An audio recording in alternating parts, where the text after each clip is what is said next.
Chapter 1. A convoy leaves Krasnodar before sunrise. At 0342 hours local time, a Russian military convoy pulled out of a staging yard east of Krasnodar and turned southwest toward the Kerch Strait. 14 vehicles, 8 Kamaz trucks carrying artillery ammunition for units in southern Zaporizhia, 3 fuel tankers, 2 Tiger armored vehicles running escort, and a command vehicle with an electronic warfare mast folded flat against its roof. The convoy commander had a departure window, a fixed route, and orders to cross the Crimean bridge before first light, when Ukrainian reconnaissance drones would have the hardest time working the coastline. He was doing everything correctly. That was the problem. What he did not know was that his vehicles had already been counted 3 days earlier while they were still parked under camouflage netting in the staging yard. He did not know that his assigned route was the same one 4 previous convoys had used that month at almost the same hour, with almost the same spacing between vehicles. And he did not know that somewhere north of the front line, a Ukrainian planning cell had been waiting for weeks, not for a bridge, but for a specific moment on that bridge. Ukraine had already struck the Crimean bridge twice. In October 2022, a truck bomb tore out a roadway span and set a fuel train burning. In July 2023, 2 naval drones cracked a support pier. Both times, the world watched the smoke. Both times, the bridge was repaired, traffic returned, convoys crossed again. So the third attempt would not be about the bridge. The Kerch Strait is roughly 19 kilometers of shallow gray water separating the Russian mainland from occupied Crimea. The crossing is 2 parallel structures, a 4-lane road bridge and a separate rail bridge sharing the same arch above the shipping channel. It is the only physical link between Russian territory and the peninsula. Every liter of fuel, every artillery shell, every replacement engine block that does not travel by ferry or by the long exposed land corridor through Melitopol crosses those spans, which means the bridge is not a target, it is a bottleneck. And bottlenecks have a property that targets do not. On a bottleneck, you can choose what is standing on it when you decide to act. The convoy reached the approach checkpoint at 0451 hours. Documents were checked, the fuel tankers were logged, the Tiger escorts moved to the front and rear. Above them, the sky was still dark enough that the anti-drone netting strung along the approach lanes looked like nothing more than shadow. 80 kilometers to the northwest, in a coastal facility that had officially been shut down for 4 years, a Ukrainian control team had been awake since midnight, watching a screen that showed nothing but empty water. They were not looking at the bridge yet. They were looking at a timestamp, waiting for a convoy they already knew was coming. Chapter 2. How Ukraine learned to read a bridge. To understand what happened at 0518, you have to understand what Ukraine spent 8 months doing beforehand, and almost none of it involved explosives. The Crimean Bridge is one of the most photographed structures in the war. Commercial satellites pass over it several times a day. Ships in the Black Sea photograph it, Russian tourists film it from car windows and post the footage publicly. Russian military bloggers complain about traffic delays on it, sometimes with timestamps, sometimes with vehicle counts, occasionally with the specific complaint that a military column had closed the road for 40 minutes. Ukrainian intelligence did not need to break into anything. They needed to be patient enough to build a pattern out of noise. The pattern that emerged was ordinary and, for Russia, extremely dangerous. Military convoys crossed at night. Civilian traffic was halted during those crossings, which meant the halt itself was visible. Queue lengths at the approach. Changes in the lighting sequence. When a convoy crossed, the bridge behaved differently, and anyone watching consistently could see it. More useful still was the physical layout.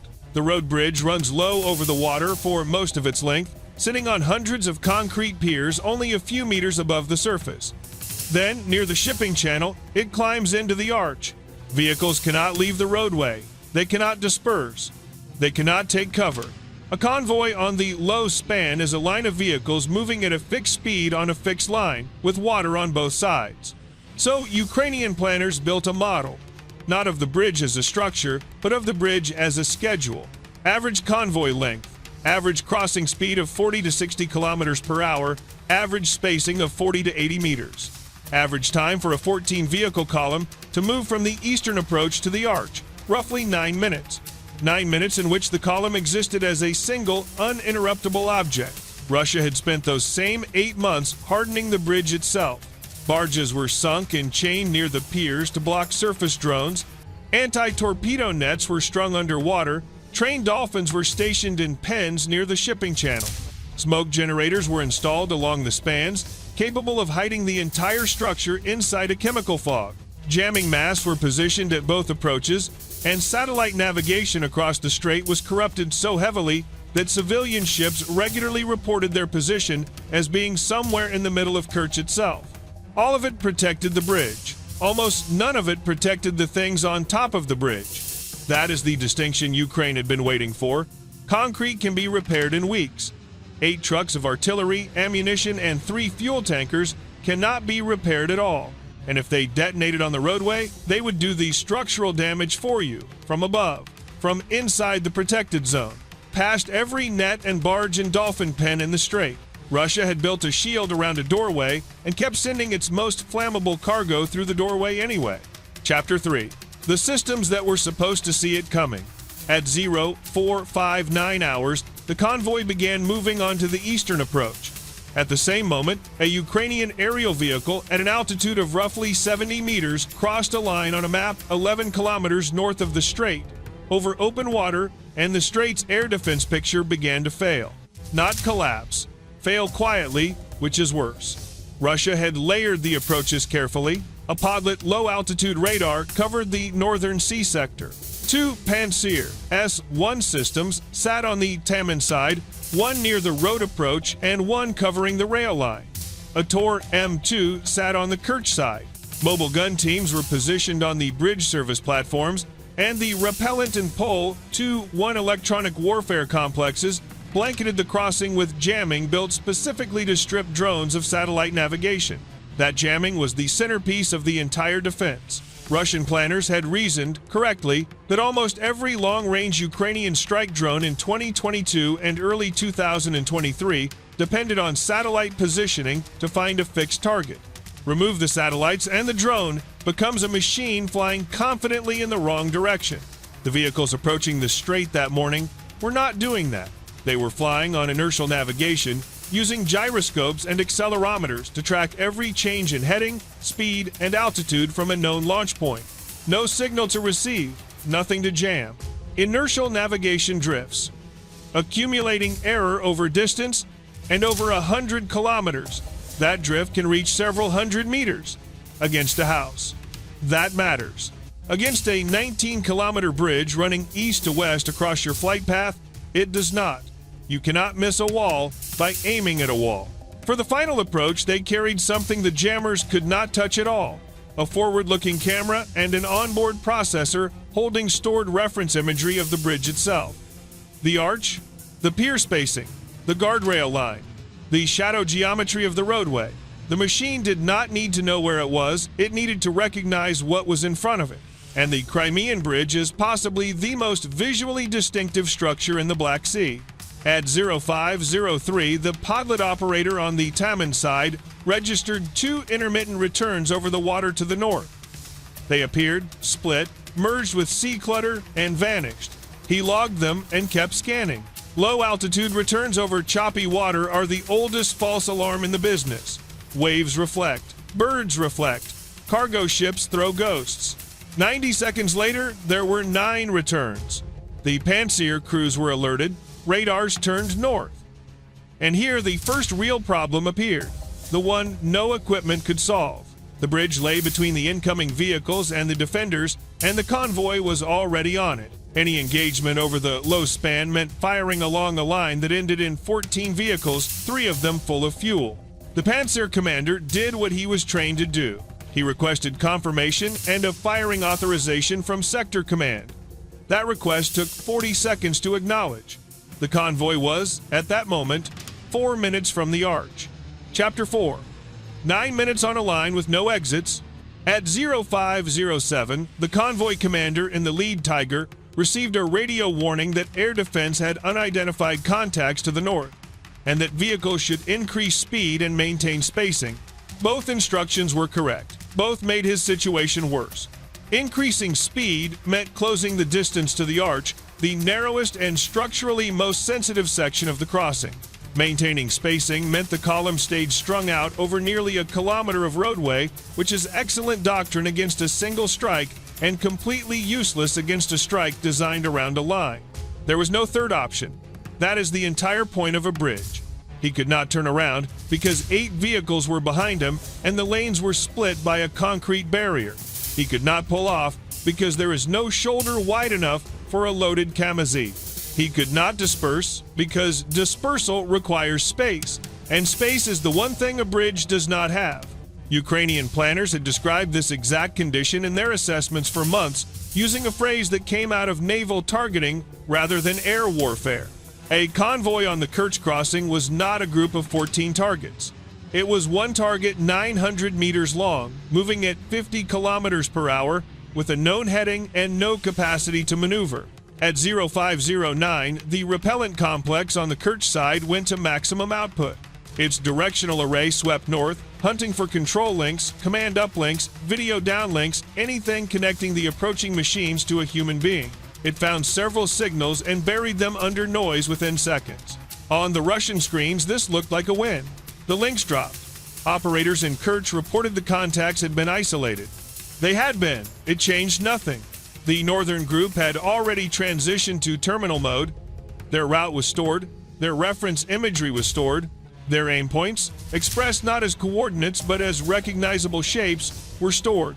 There was no longer any human in the loop to cut off. Repellent was jamming a conversation that had already ended. At 0511, the first Pantsir fired. 2 57E6 missiles rose from the launcher, turned north over the water, and drove into the formation. The first detonated close enough to shred a wing and send the machine cartwheeling into the strait. The second lost lock in the clutter at low altitude, self-destructed, and left a brief orange flash above the waves. 1 kill. And in the seconds that followed, the Pantsir's radar had to resolve which of the remaining returns were real, which were sea reflections, and which were the 4 cheap decoy airframes that had climbed deliberately to 200 meters to appear bright, stable, and impossible to ignore. The Pantsir engaged 2 of them. Both died instantly. Both were worth a fraction of the missiles used to kill them. Below that engagement, 6 more machines held 40 meters and kept flying south into the strait toward a bridge they could already see. Chapter 5. The smoke that arrived 4 minutes late. At 0513, the bridge's smoke generation system activated. It was a genuinely serious countermeasure, and on paper, it should have worked. Dozens of generators along the spans and service platforms, producing a dense chemical fog that blinds optical seekers, defeats camera-based terminal guidance, and hides the structure from anything relying on visual recognition. Russia had used it before. Photographs from earlier alerts showed the entire crossing swallowed in white. The problem was timing, and the timing was not a mistake by the crew. It was arithmetic. The generators need time to build a screen, not seconds, minutes. And they need favorable wind, because the strait channels air along its length, and a crosswind pulls the screen off the roadway almost as fast as it forms. That morning there was a 15-knot wind out of the northeast. The screen began forming over the western third of the crossing, near Kerch, and drifted south away from the roadway, thinning as it went. The eastern low span, where the convoy was, stayed clear for another 90 seconds.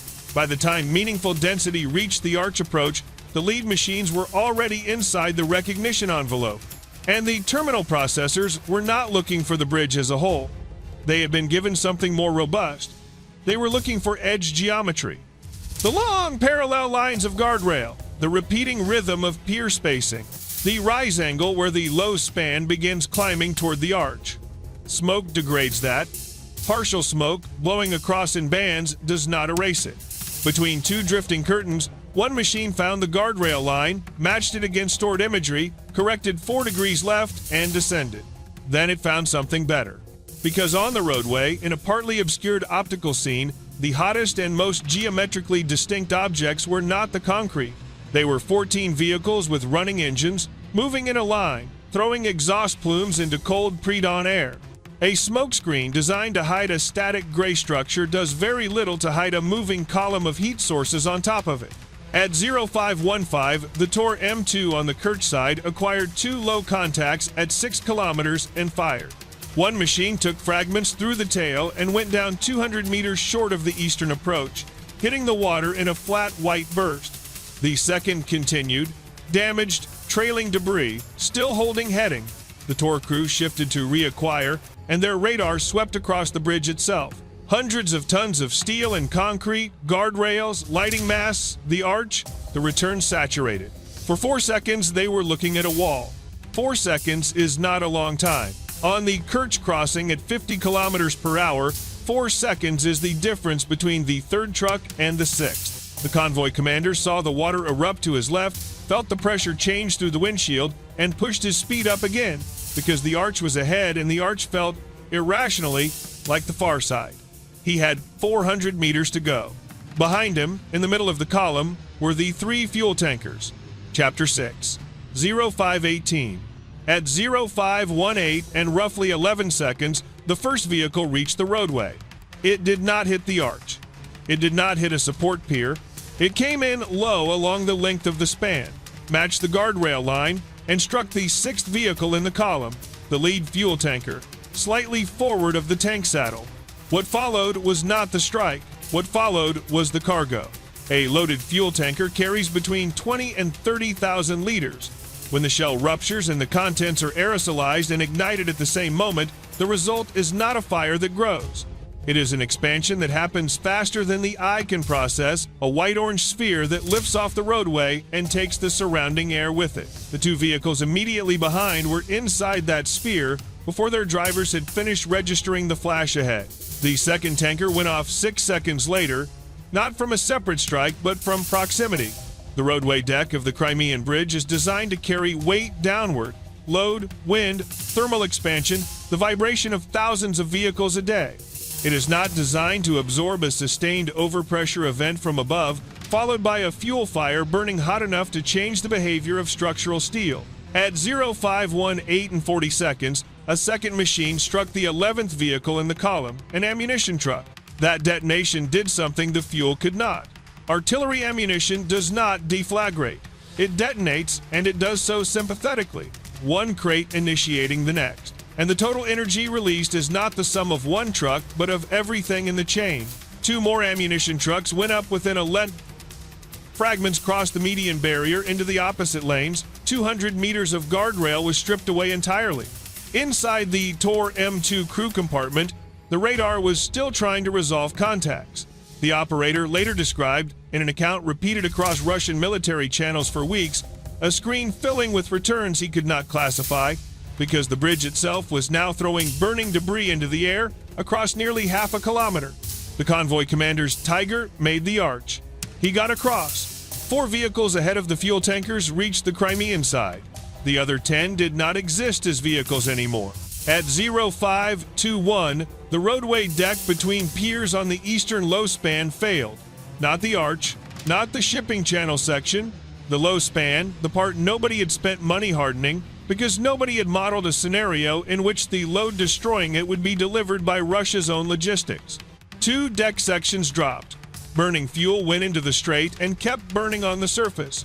At 0524, a third machine struck the eastern approach embankment where the roadway meets land, cratering the merge point and cutting the only path onto the span that had survived. Chapter 7. What actually broke? By 0600, video was everywhere. Russian channels posted it first, as they always do, before the official statement. A column of black smoke standing over the Kerch Strait in still morning air.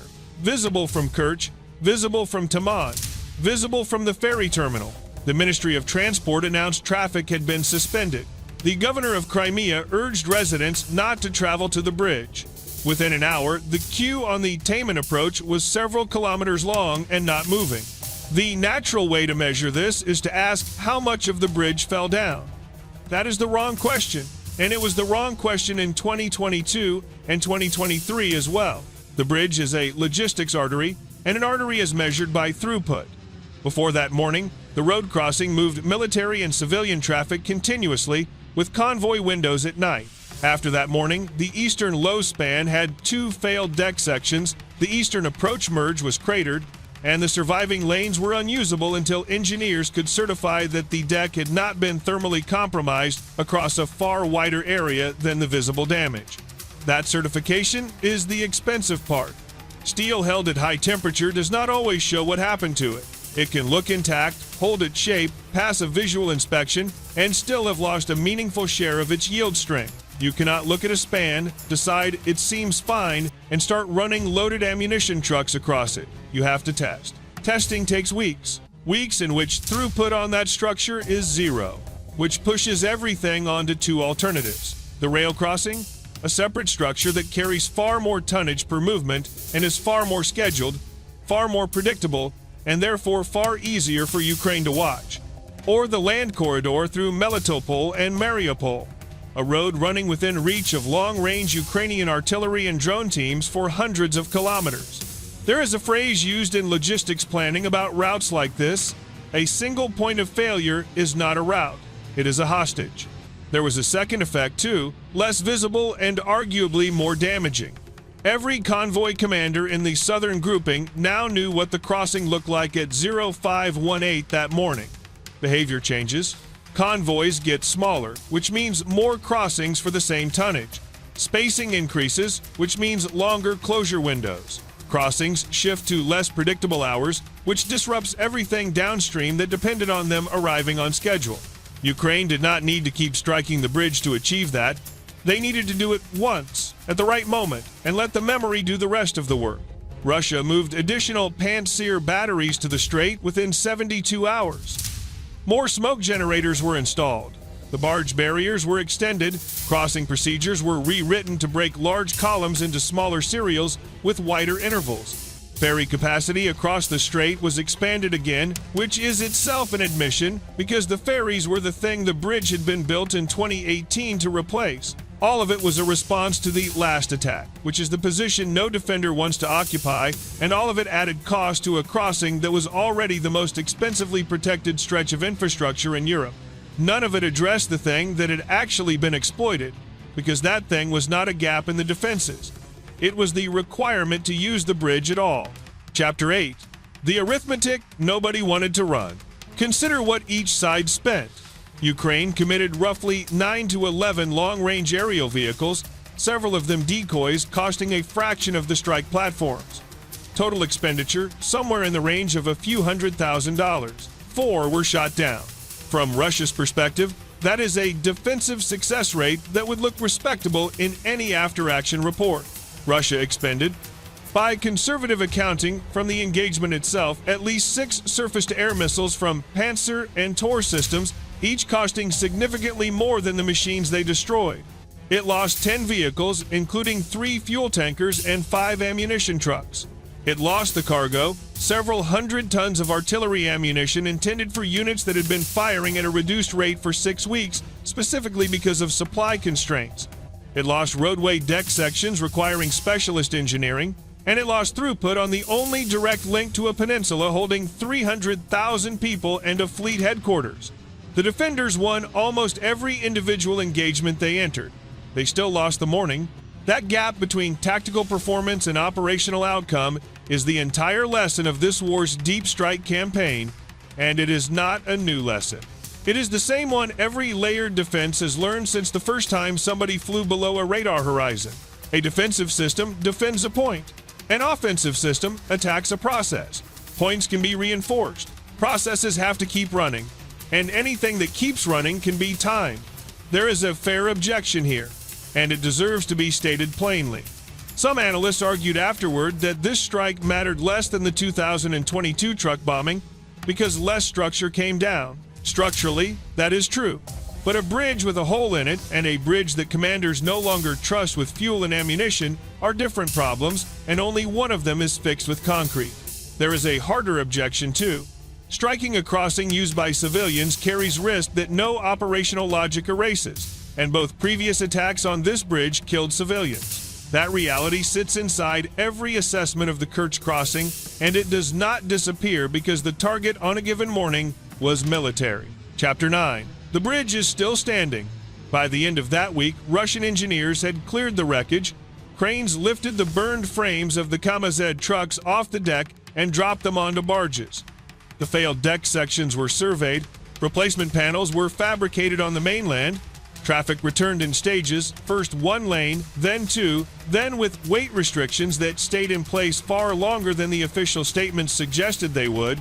The Crimean Bridge is still standing. It will probably still be standing when this war ends, in whatever form that ending takes. It was never realistic to drop 19 kilometers of concrete into the Kerch Strait with aerial drones, and Ukrainian planners never claimed otherwise. What they did instead was demonstrate something that changes the value of the structure permanently. The bridge is a choke point, and a choke point gives an attacker a gift no other target does. It tells you exactly where your enemy's most valuable cargo will be, and it tells you roughly when. Every defensive measure Russia installed around the crossing was built on the assumption that the attack would come at the bridge. Barges against surface drones, nets against underwater vehicles, jamming against navigation, smoke against optics, dolphins against divers. It was thorough, expensive, and directed entirely at the concrete. The attack came at the traffic. Somewhere in a staging yard east of Krasnodar, another convoy formed up a few days later. 14 vehicles again, roughly. New commander, same route, same pre-dawn window, because the alternatives were worse and the ammunition still had to reach Zaporizhia. He would have been briefed on what happened. He would have been told to increase spacing and watch the northern sector. And he would have driven onto the same 19 kilometers of roadway with water on both sides, no shoulder, no exits, and no way to turn around, because that is what a bridge is, and no amount of air defense changes it. Ukraine did not need to destroy the Crimean Bridge. They needed Russia to understand that crossing it is a decision, not a routine. Once a commander hesitates before putting 3 fuel tankers on that deck at night, the strike has already done its work, and it keeps doing it every time a convoy forms up in the dark and someone looks at the map and thinks about the ferries instead. That is the part that does not get repaired.